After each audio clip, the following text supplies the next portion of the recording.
अस्सलाम वालेकुम and hello to everyone. कैसे आप लोग सब? उम्मीद करता हूँ आप लोग सब अच्छे होंगे, मज़े में होंगे, फिट होंगे। So guys, as you can see आज की वीडियो की टॉपिक होगी रिगार्डिंग फेज 1 रिएक्शन, जो कि एक इम्पॉर्टेंट प्रोसेस है मेटाबॉलिज्म ऑफ ड्रग से रिलेटेड। सो जैसा कि हमने पहले वीडियो में डिस्कस किया था कि मेटाबॉलिज्म है क्या, उसका ओवरव्यू जाना था रिएक्शंस के बारे में, तो आज हम बात करेंगे फेज 1 रिएक्शन से। थोड़ा सा रिवाइज करते हैं। तो बेसिकली मेटाबॉलिज्म है क्या? तो metabolism can be defined as chemical alteration of the drug such that it becomes much more polar so that it gets easily excreted through the body.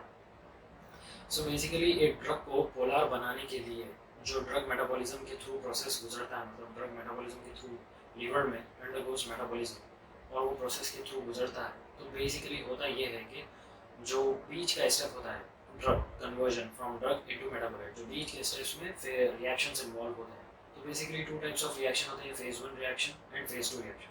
तो आज की वीडियो में हम जानेंगे फेज 1 रिएक्शन के बारे में। तो फेज 1 रिएक्शन को हम कह सकते हैं फंक्शनलाइजेशन रिएक्शन, और it can also be called as non synthetic reaction. So phase 1 reaction को फंक्शनलाइजेशन रिएक्शन क्यों कहा जाता है? तो बेसिकली इसके पीछे एक कॉमन सा जवाब है कि फेज 1 रिएक्शन को इसलिए फंक्शनलाइजेशन रिएक्शन कहा जाता है क्योंकि इसमें होता यह ये रिएक्शन में कि functional group such as hydroxyl group, carboxyl group are introduced और unmasked in the metabolite of the drug when it goes through metabolism, so ताकि वो more polar हो जाए और easily excreted हो जाए। So that's why phase 1 reaction is also called as functionalization reaction. So अब आते हैं इसके सब कैटेगरीज क्या क्या है, what are the different reactions involved in the phase 1 reaction। तो क्या क्या different reactions involved है phase 1 reaction में? तो पहला होता है oxidation reaction।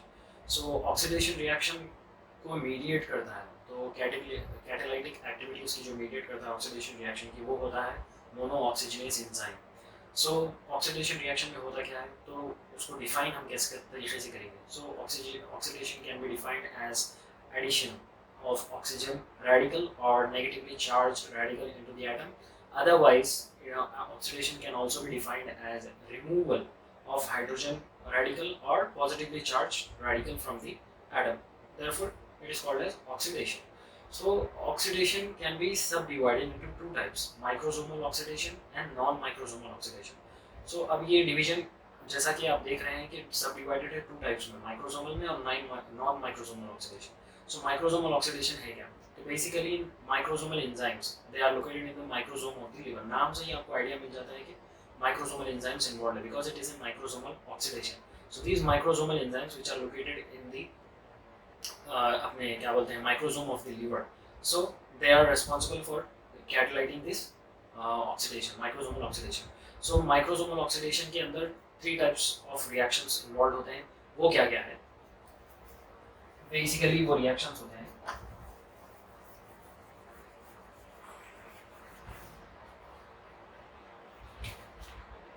Hydroxylation,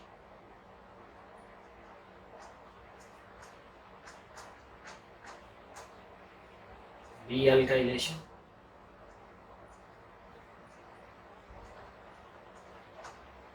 and S oxidation यानी सल्फॉक्साइड ऑक्सीडेशन। सो अब बात हम करते हैं हाइड्रोक्सिलेशन की। नाम से ही आपको आइडिया मिल जाता है कि हाइड्रोक्सिलेशन क्या क्या रहा है, उससे हमें पता क्या चल रहा है इस टर्म से। तो basically introduction of an hydroxyl group. अब इसे एग्जांपल देखिए, अगर मैं समझाऊं हाइड्रोक्सिलेशन किस तरीके से होता है, मतलब for example take an phenytoin drug which is an anti epileptic drug.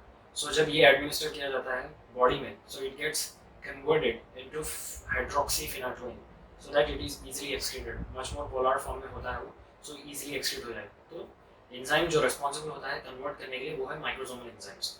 Hydroxylation में ये होता है। अगर इसका दूसरा एग्जांपल लिए हम, तो फॉर एग्जांपल है salicylic acid, it gets converted into gentisic acid hydroxylation में। सो ये एक हाइड्रोक्सिलेशन रिएक्शन है और इसके ये एग्जांपल्स हैं। अब आते हैं नेक्स्ट रिएक्शन की तरफ, जो है डीएल्काइलेशन रिएक्शन। सो डीएल्काइलेशन रिएक्शन नाम से ही आपको आइडिया मिल जाता है डीएल्काइलेशन। डी का मतलब डीएल्काइल यानी removal of alkyl group.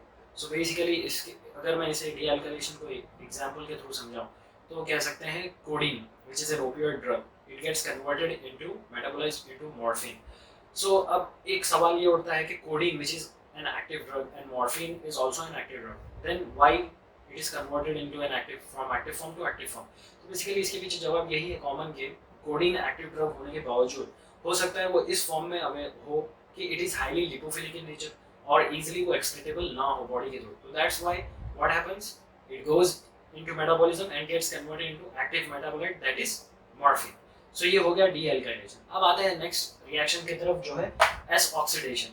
S oxidation का मतलब है sulfoxide group, introduction of sulfoxide group that gets attached to the oxygen atom.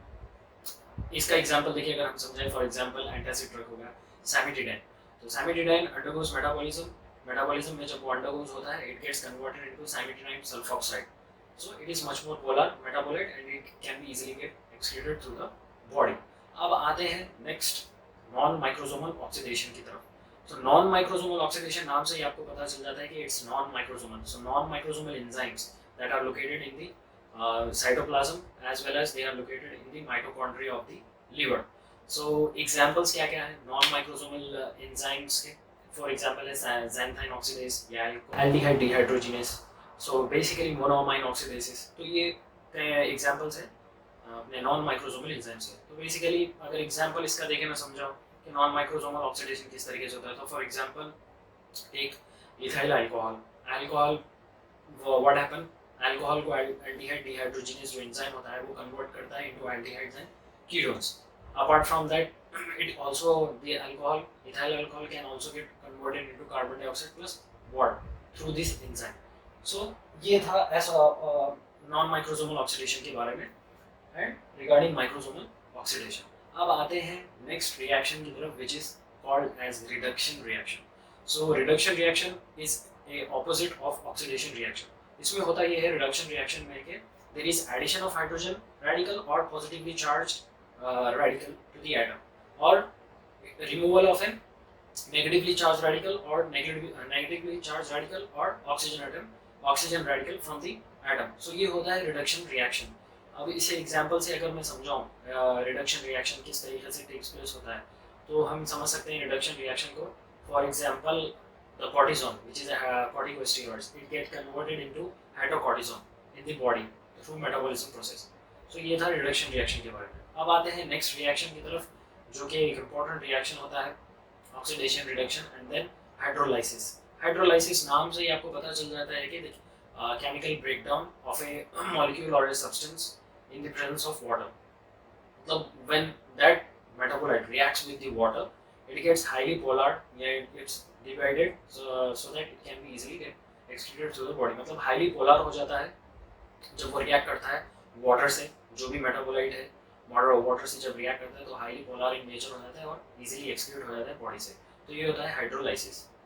इसका एग्जांपल अगर हम दें तो for example acetylcholine which is a neurotransmitter. जब वो वाटर से रिएक्ट करता है so it gets converted into choline plus acetic acid. So ताकि ये इजीली एक्सक्रीटेड हो जाए बॉडी के थ्रू.